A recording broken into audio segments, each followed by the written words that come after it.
Така, здравейте всички. Аз съм футбол Дома Плеер 02. Значи, първо да кажа,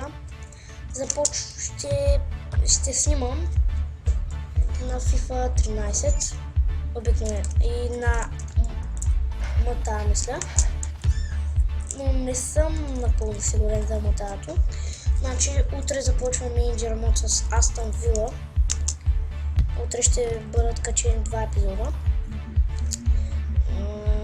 Друго какво да ви кажа, значи ще направя клипчето, за да ви кажа какво ще правя. И утре вече ще започвам да снимам напълно вече клипчета на всичко. Добре, сега искам първо да ви кажа, че понякога ще има и хора, с които говоря по клиповете и те се чуват.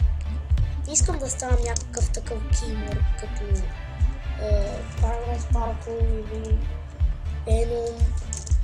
Искам просто да се снимам и да стана добър. Добре, друго какво да ви кажа. Значи, искам да ви обясня. Не снимам на FIFA 14, защото просто не ми харесва. Има ужасно много бъгове.